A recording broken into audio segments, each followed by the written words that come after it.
जय हिंद बच्चों, कैसे हो? उम्मीद करते हैं आप लोग अच्छे होंगे। प्यारे बच्चों, आज का क्लास लेके फिर आप सबके बीच उपस्थित हो गए हैं। आज के क्लास में हम लोग अध्ययन करने वाले हैं कक्षा 12 विषय जीव विज्ञान अध्याय पहला। पहले अध्याय का नाम है पुष्पी पादपों में लैंगिक जनन। आप लोग हमारे साथ साथ अध्याय का नाम भी नोट कर लीजिए। तो अध्याय का नाम क्या है बालक? अध्याय का नाम है पुष्पी पादपों में लैंगिक जनन। पुष्पी पादपों में लैंगिक जनन।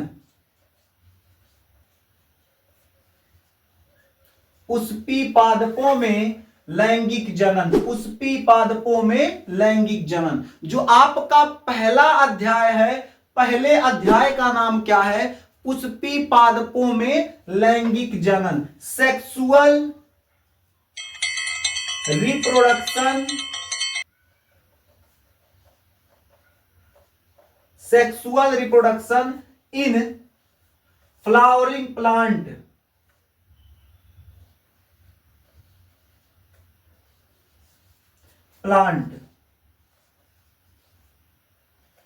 प्लांट्स कर लीजिए, ठीक है।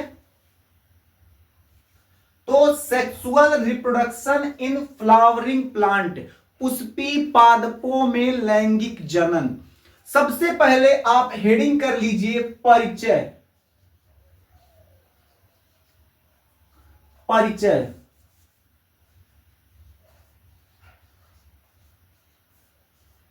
इंट्रोडक्शन।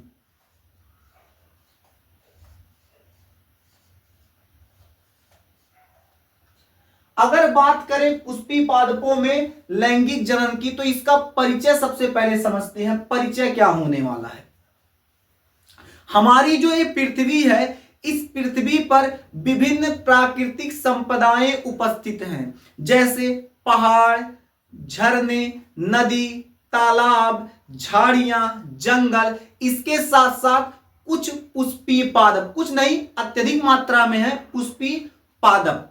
पुष्पी पादप का मतलब होता है ऐसे प्लांट, ऐसे पादप या ऐसे पौधे जिन पर पुष्प उपस्थित होता है, ऐसे पादप को हम लोग कहते हैं पुष्पीय पादप। ठीक है, अभी आगे इसके बारे में हम लोग बहुत अच्छे से चर्चा करेंगे, एक एक चीजों को तोड़ के आपको बताएंगे। जीरो से हीरो बनाने की गारंटी हमारी है, बस क्लास के अंत तक बने रहिएगा। देखिए, पुष्प और मानव के बीच बहुत ही निकटस्थ संबंध रहा है प्राचीन समय से ही। यानी हमारे और फूल के बीच, पुष्प के बीच बहुत ज्यादा निकटस्थ संबंध रहा है प्राचीन समय से ही। प्राचीन समय से ही मानव फूल का उपयोग अलग अलग तरीकों से, अलग अलग जगहों पर, अलग अलग कार्यक्रम में करता रहा है। जैसे एग्जाम्पल के तौर पे आपको बता दें, जब शादी विवाह का कार्यक्रम होता है, तो शादी विवाह के कार्यक्रम में जो मंडप होता है, मंडप को या घर को या दूल्हे के कार को, पहले के समय में रथ वगैरह चलता था राजा महाराजा के यहां, तो रथ को सजाने के लिए पुष्प का उपयोग किया जाता था। इसके अलावा पुष्प का उपयोग शोक समारोह में भी किया जाता है। जब अपने प्रिय का, किसी अपने प्रिय व्यक्ति का जब निधन हो जाता है, तो उस व्यक्ति के श्रद्धांजलि के लिए पुष्प को समर्पित किया जाता है, पुष्प समर्पित किया जाता है। तो शोक समारोह में भी पुष्प का उपयोग किया जाता है। इसके अलावा जो नायक होता है, जो हीरो होता है, हीरो अपने दिल की बात जब हीरोइन से कहता है, तो वो क्या करता है? पुष्प की सहारा लेता है। पुष्प का सहारा लेकर वो अपनी नायिका यानी हीरोइन से क्या करता है? दिल की बात कहता है कि तुम मुझे बहुत पसंद हो, मैं तुमसे प्रेम करता हूं। तो ये जो चीजें हैं, ये चीजें पुष्प के द्वारा संभव हो पाई हैं। यानी कहने का मतलब क्या है? हमारा और पुष्प का संबंध आज से नहीं, बहुत पहले से है, प्राचीन समय से है। तो सबसे पहले मेरे देश के नौजवानों, हेडिंग करो परिचय, इंट्रोडक्शन। इंट्रोडक्शन हेडिंग करके एक पॉइंट हमारे साथ साथ नोट कर लो। पॉइंट क्या होने वाला है? मानव और पुष्प का संबंध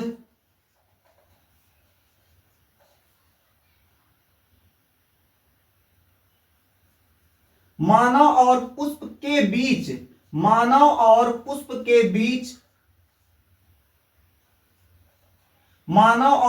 के बीच प्राचीन समय से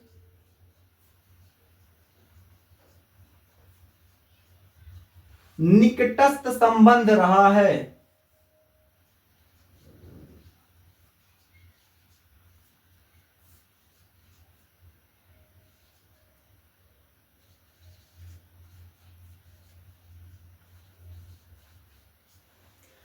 तो मानव और पुष्प के बीच प्राचीन समय से निकटस्थ संबंध रहा है, बहुत क्लोजली संबंध रहा है। ठीक है, इसके अलावा एक और अच्छा सा पॉइंट कर लीजिए आप लोग, एक और सुंदर सा अच्छा सा पॉइंट कर लीजिए। अब पॉइंट देखिए, पहला पॉइंट क्या है आपका, मानव और पुष्प के बीच क्या है, प्राचीन समय से निकटस्थ संबंध रहा है, बहुत नजदीकी संबंध रहा है। ठीक है, दूसरा पॉइंट आपको अभी क्या बताए थे, जो पुष्प होता है, जो फूल होता है, अलग अलग जगहों पर अलग अलग तरीके से अलग अलग कार्यक्रम में इसका हम लोग क्या करते हैं, उपयोग सदा से करते आ रहे हैं। तो पुष्प का उपयोग हम लोग कैसे करेंगे, तो लिख लो पॉइंट, पुष्प का उपयोग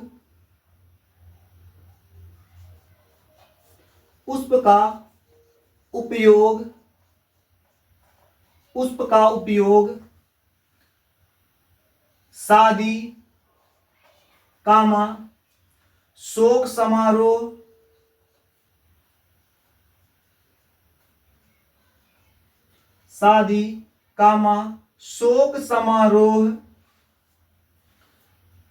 कामा सांस्कृतिक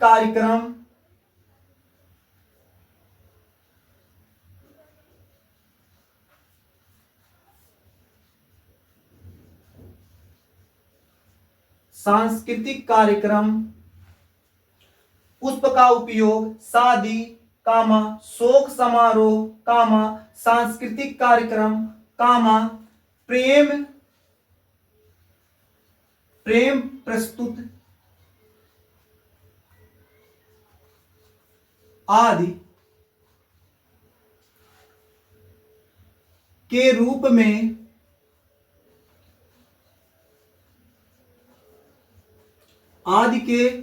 में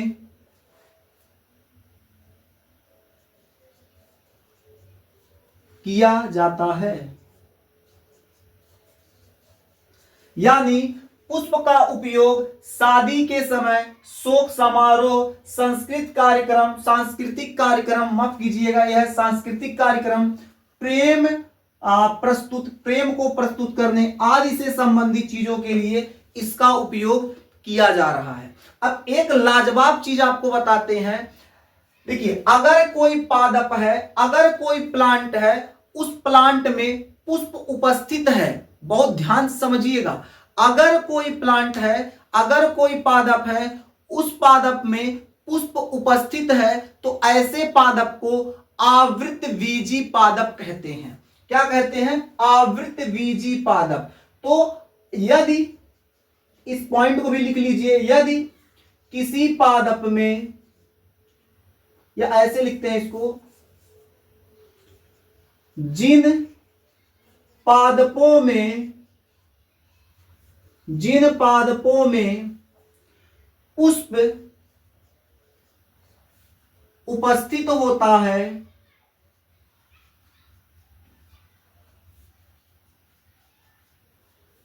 जिन पादपों में पुष्प उपस्थित होता है, उसे हम लोग क्या कहते हैं, उसे हम लोग आवृतबीजी पादप कहते हैं, आवृतबीजी पादप कहते हैं। क्या कहते हैं, आवृतबीजी पादप। यानी ऐसे पादप जिनमें पुष्प प्रेजेंट होता है, पुष्प उपस्थित होता है या पुष्प पाया जाता है, ऐसे पादपों को हम लोग आवृतबीजी पादप कहते हैं। ऐसे पादपों को हम लोग क्या कहते हैं, आवृतबीजी पादप। तो अगर आप लोगों से पूछा जाए आवृतबीजी पादप क्या होते हैं? तो आज से आपका जवाब होगा ऐसे पादप जिनमें पुष्प उपस्थित होता है, या वे पादप जिनमें पुष्प प्रेजेंट होते हैं, उपस्थित होते हैं, ऐसे पादपों को हम लोग आवृतबीजी पादप कहते हैं। ठीक है, तो आप सबसे पहले आवृतबीजी पादप वाला ये जो लाइन है इसको नोट कर लीजिए। इसके बाद हम आपको बता दें आवृतबीजी पादपों का वर्गीकरण। देखिए आवृतबीजी जो है पादप है, इसका वर्गीकरण अलग अलग तरीकों से किया गया है। सबसे पहले एक अच्छा सा नन्हा सा हेडिंग कर लो, आवृतबीजी पादपों का वर्गीकरण। ठीक है, हेडिंग क्या कीजिएगा, आवृतबीजी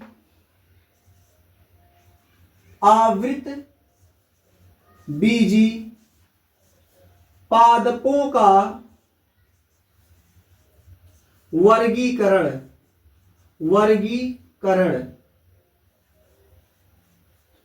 आवृतबीजी पादपों का वर्गीकरण। ठीक है, इससे आप लोग हेडिंग कर लीजिए। अगर आपके सामने आवृतबीजी आ रहा है तो आप घबराएंगे नहीं। आपको पता है जहां पुष्प जिस पादप में उपस्थित होगा उसी को हम लोग क्या कहेंगे, आवृतबीजी। तो आवृतबीजी पादपों का वर्गीकरण।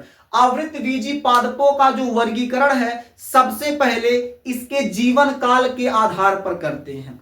अब कहोगे सर ये क्या है? इसका मतलब जो आवृतबीजी पादप होते हैं, किस पादप का जीवन काल कितना होता है, इसके आधार पर उनका वर्गीकरण करते हैं। तो किसके आधार पर करेंगे? तो पहला नंबर आपका इसमें हेडिंग हो जाएगा, आवृतबीजी पादपों के वर्गीकरण में पहली हेडिंग हो जाएगी, यानी पहला प्रकार हो जाएगा आपका जीवन काल के आधार पर। किसके आधार पर? जीवन काल के आधार पर। जीवन काल के आधार पर। ठीक है, तो आवृतबीजी पादपों का वर्गीकरण सबसे पहले जीवन काल के आधार पर करते हैं। अब जीवन काल के आधार पर आवृतबीजी पादपों का वर्गीकरण करके देख लेते हैं कि जो आवृतबीजी पादप होते हैं जीवन काल के आधार पर कितने वर्गों में बांटा गया है। तो आवृतबीजी पादपों के जीवन काल के आधार पर इन्हें 3 वर्गों में वर्गीकृत किया गया है। कितने वर्गों में? 3 वर्गों में। जो सबसे पहला वर्ग है, जो सबसे पहला प्रकार है, वो आपका क्या हो जाएगा? सबसे पहला प्रकार हो जाएगा एक वर्षीय पादप। एक वर्षीय पादप यानी ऐसे पादप जिनका जीवन काल मात्र 1 वर्ष का होता है। 1 वर्ष में जनन क्रिया संपन्न करके 1 ही वर्ष में फल देते हैं और 1 ही वर्ष के अंदर इनका निधन हो जाता है, इस समाप्त हो जाते हैं। ऐसे पादप को 1 वर्षीय पादप कहते हैं। यानी सबसे पहले जीवन काल के आधार पर जो वर्गीकरण हम लोग कर रहे हैं वो क्या हो जाएगा? 1 वर्षीय पादप। तो 1 वर्षीय पादप क्या होता है? ऐसे पादप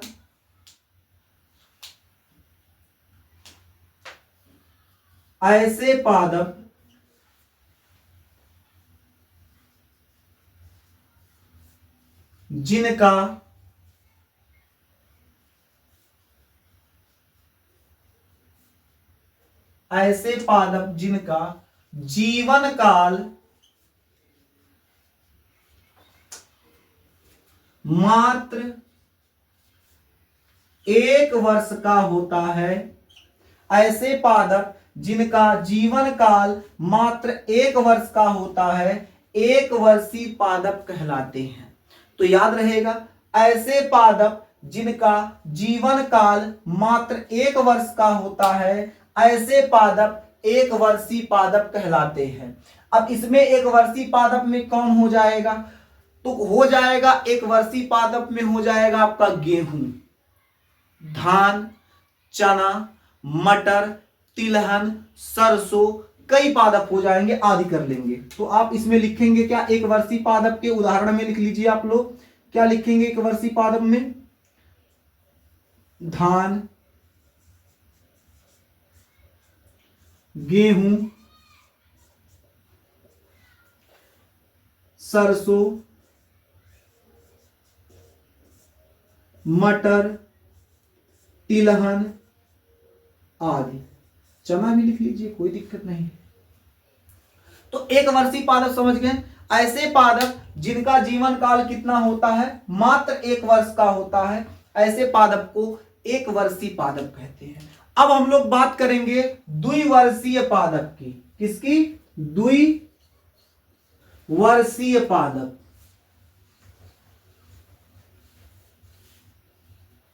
तो अगर आपसे पूछा जाए कि द्विवर्षीय पादप क्या होता है, तो आप क्या कहेंगे? ऐसे पादप जिनका जीवन काल मात्र 2 वर्ष का होता है, ऐसे पादप को द्विवर्षीय पादप कहते हैं। तो आप साथ साथ नोट कर लीजिए, ऐसे पादप जिनका जीवन काल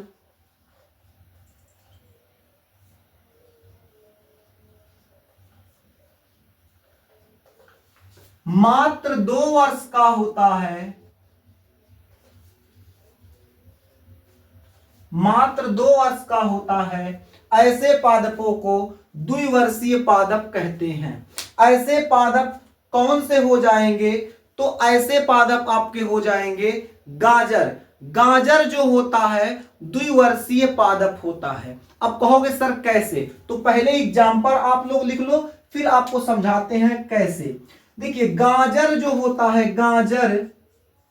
गाजर द्विवर्षीय पादप होता है। इसके साथ साथ मूली भी द्विवर्षीय पादप होता है, और हेनबेन भी 2 वर्षीय पादप यानी द्विवर्षीय पादप होता है। तो आपके द्विवर्षीय पादप कौन कौन हो जाएंगे? मूली, गाजर, हेनबेन, ये आपके द्विवर्षीय पादप हो जाएंगे। द्विवर्षीय पादप का मतलब क्या है? जो इनका पहला साल होगा, 2 वर्ष का जीवन काल होता है, तो जो इनका पहला साल होगा, पहले साल कायिक वृद्धि करते हैं, मतलब अपने शरीर को, अपने पत्तियों को, अपने पौधों को वो क्या करते हैं? ग्रो करते हैं, बढ़ाते हैं। ठीक है। दूसरे वर्ष क्या करते हैं? ये जनन करते हैं। यानी जो आपके द्विवर्षीय पादप होते हैं, जो आपके ये द्विवर्षीय पादप होते हैं, ये पहले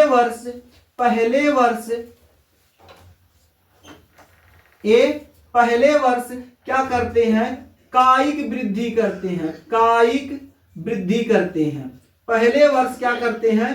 कायिक वृद्धि करते हैं। और ये क्या करते हैं? दूसरे वर्ष, ये जो है दूसरे वर्ष जनन संपन्न करते हैं, जनन क्रिया दूसरे वर्ष करते हैं। तो इस बात को याद रखिएगा, जो द्विवर्षीय पादप होते हैं जिनका जीवन काल 2 वर्ष का होता है, ऐसे पादप जो पहला वर्ष होता है, पहले वर्ष कायिक वृद्धि करते हैं, दूसरे वर्ष एक जनन करते हैं।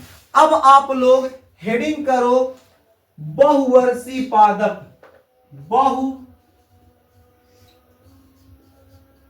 बहुवर्षीय पादप।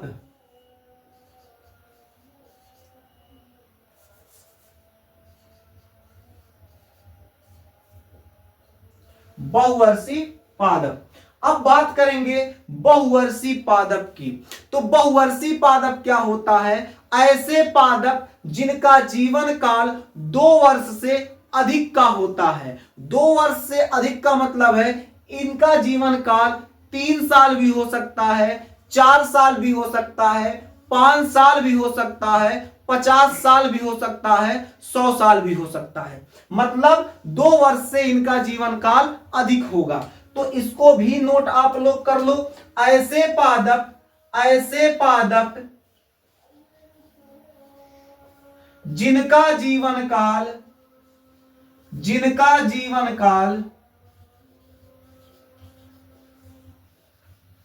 ऐसे पादप जिनका जीवन काल 2 वर्ष से अधिक होता है। ऐसे पादप जिनका जीवन काल 2 वर्ष से अधिक होता है, ऐसे पादप को हम लोग बहुवर्षीय पादप कहते हैं। ऐसे पादप क्या हो जाएंगे, तो ऐसे पादप हो जाएंगे बांस, नीला कुरेंजी,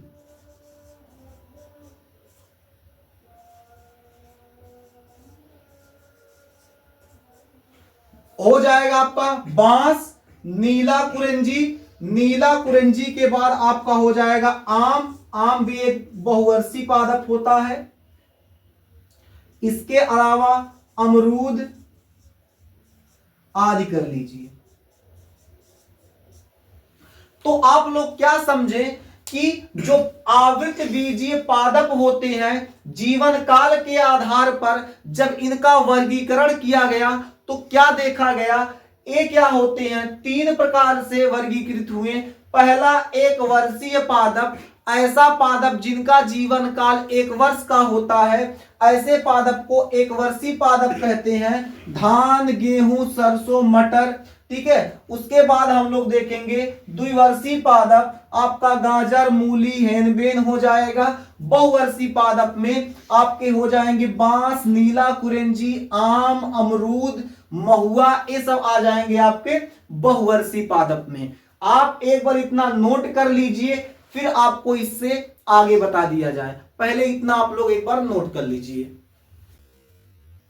अब हम लोग आवृत बीजीय पादपों का दूसरे प्रकार से वर्गीकरण देखते हैं। पहला प्रकार था जीवन काल के आधार पर। अब इसका जो दूसरा प्रकार है वो है पुष्पन एवं फलन के आधार पर।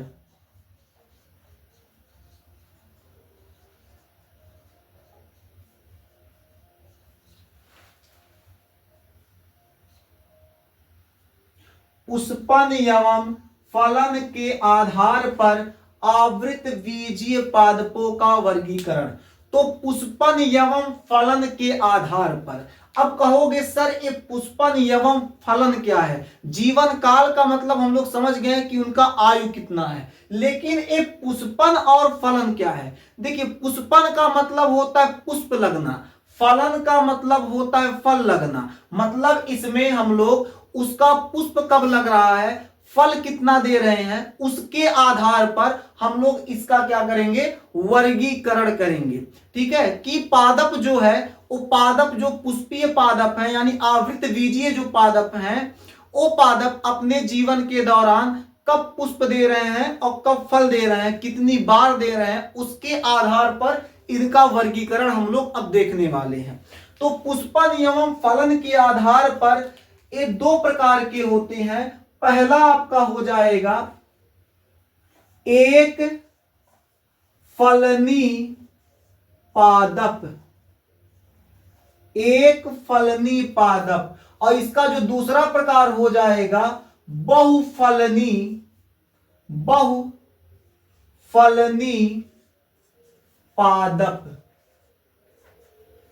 तो पुष्पन एवं फलन के आधार पर ये 2 प्रकार के होते हैं।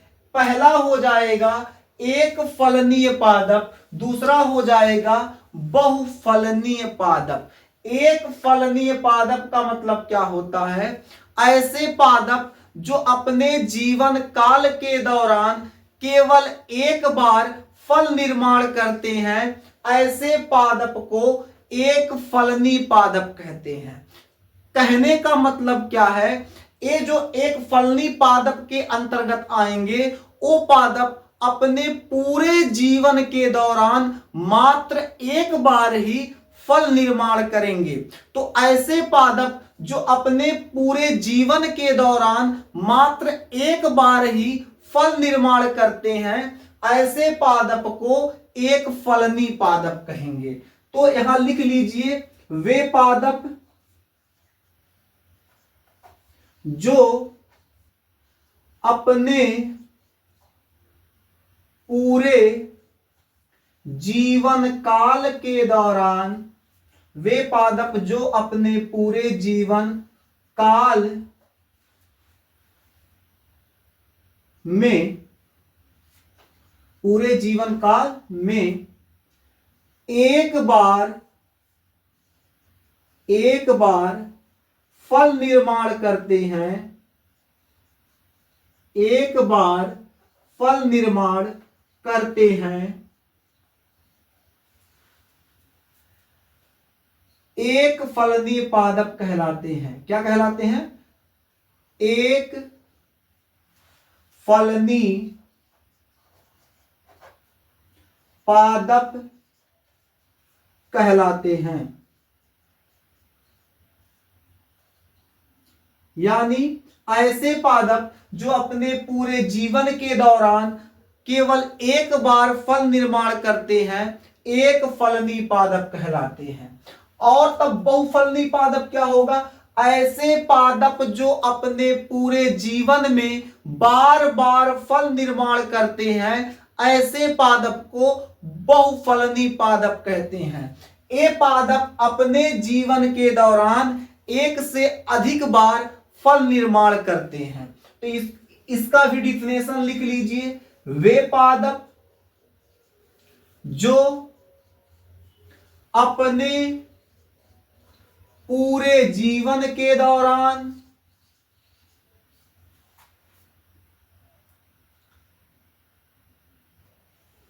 वे पादप जो अपने पूरे जीवन काल में लिखो, वहां काल में लिखे तो यहां भी लिख लीजिए, जीवन काल में वे पादप जो अपने पूरे जीवन काल में बार बार फल निर्माण करते हैं, बार बार फल निर्माण करते हैं, बहुफलनी बहुफलनी बहुफलनी पादप कहलाते हैं।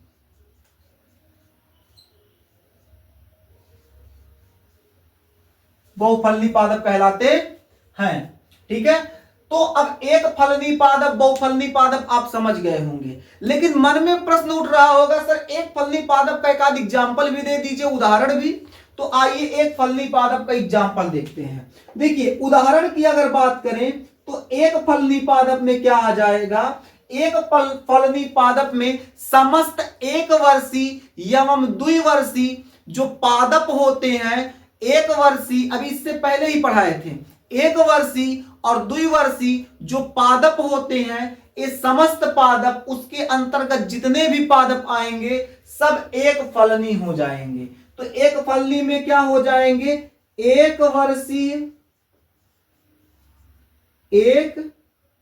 वर्षीय पादप कामा द्विवर्षीय पादप। इसके साथ साथ कुछ बहुवर्षीय पादप भी एक फलनी होते हैं। कुछ बहुवर्षीय पादप में क्या हो जाएगा? आपका बांस आ जाएगा। इसके अलावा नीला कुरेंजी आ जाएगा, नीला कुरेंजी आदि कर लीजिए, ऐसे आदि।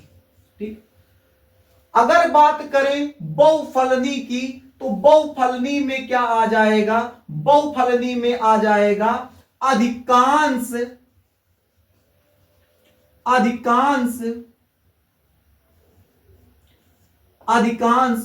बहुवर्षीय पादप।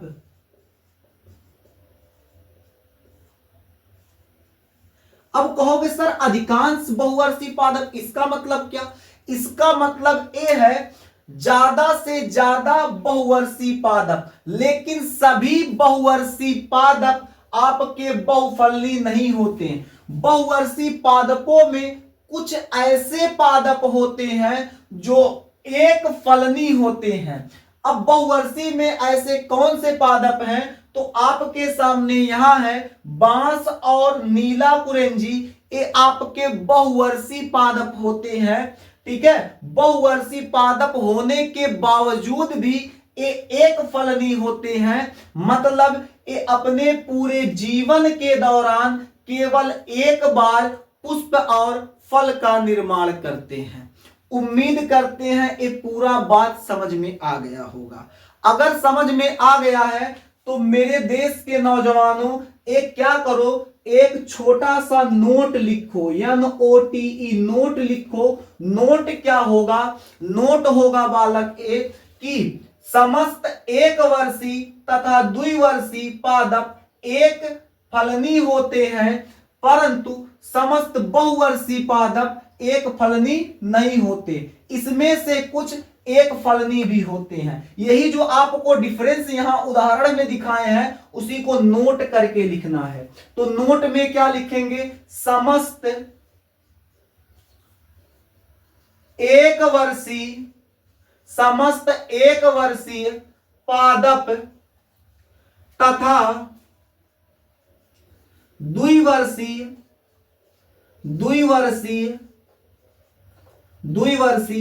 पादप, समस्त एक वर्षीय तथा द्विवर्षीय पादप एक फलनी होते हैं, एक फलनी होते हैं, परंतु समस्त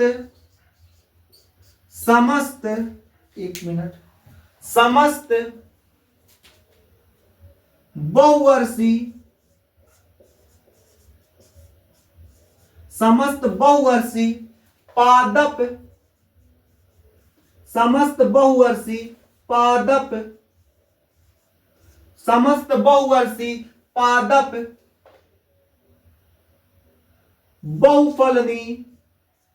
बहुफलनी नहीं होते हैं।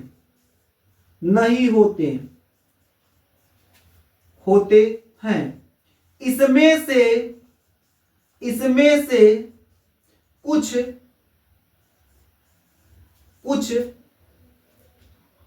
एक फलनी होते हैं। उम्मीद करते हैं आप लोगों को इतना बात समझ में आ गया होगा। ठीक है, इतना बात समझ में आ गया है तो बहुत अच्छी बात है। कुछ बातें और छोटी सी बातें हैं, थोड़ी सी बातें हैं, उसको भी हम लोग क्या करते हैं, यही देख लेते हैं। देखिए, आपके यहाँ जो कृषि होती है, खेती होती है, उस खेती को हम लोग क्या कहते हैं, एग्रीकल्चर कहते हैं। उसी प्रकार जो पुष्प होता है, पुष्प की भी खेती होती है, तो पुष्प की खेती को फ्लोरिकल्चर कहते हैं। इसको यही कहीं आप लोग यहीं नीचे चाहे यहां कहीं भी लिख लीजिए। जो पुष्प होता है, पुष्प की जो खेती होती है, पुष्प की खेती को फ्लोरिकल्चर कहते हैं। क्या कहते हैं, फ्लोरिकल्चर।